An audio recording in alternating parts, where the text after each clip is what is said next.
Hi friends, this is Pastor Lucas Pin and this is our snack for the journey. And this week we are still in the letter that Paul wrote to Titus. It's a great letter, it's a short letter to a young pastor. Paul left Titus in Crete to organize the church there, to put elders, elect elders in the church and deal with people and teach and do all the work.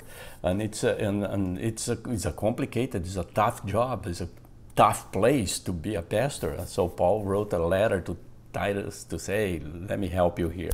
So that is the goal of that letter, to help Titus to work with the church there. So I'd like to encourage you to read the whole letter, because you're going to learn how the church is supposed to be, what the pastor is supposed to do, what the elder is supposed to be. It's a great letter, how people should relate and deal with other people. It's a great letter.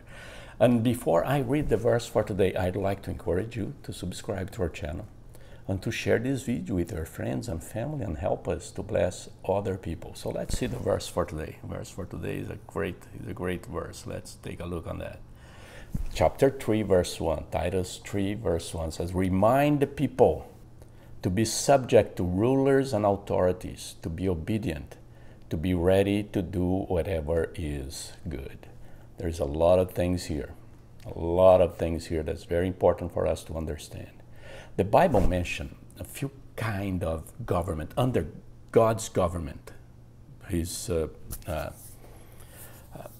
sovereign government. He instituted governments. So we have our self-government. So he tells us how we should handle ourselves and control ourselves and govern ourselves. Then we have the next one is the family government, and then he deals with how the family is supposed to do the government, the family, father, mother, how they deal with the children, how the children deal with relate with them. And then they have the civil government, the church government, that is how the church governs itself, and how the church is supposed to function, the elders, the pastors, and all that kind of thing. And then the civil government. And he says, look, everybody, in all the governments, you are supposed to be subject to the rulers. But Paul is going to say that God instituted the system. The system was created by God. And it's very important, even if we have a bad people there, and I'm not going to get there on politics, but even if it is, at that time it was Nero there. But the system was created by God. Government is created by God. In the civil government, in the church, in the family, and our self-government. It's created by God, and He put rulers there. And He is in control of those things, and He knows what He is doing. He said, hey, you have to subject to authorities and to be obedient and to be ready to do whatever is good. Not what they ask, not what you want. You have to do good. You have to be ready to do good. Whatever it is, do good. You have to follow the rules that God instituted, that God put in place.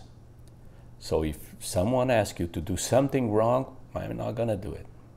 I'm going to do what is good. What is good, what is lawful, according to the Word of God. That's a part very interesting. So it's very important for us to understand. We're not going to disrespect all that kind of thing. We recognize that they are rulers, but we are going to do good and do the best that we can. We're going to pray for them. We're going to help in the good things. We're going to do whatever we're supposed to do, what God asks us to do.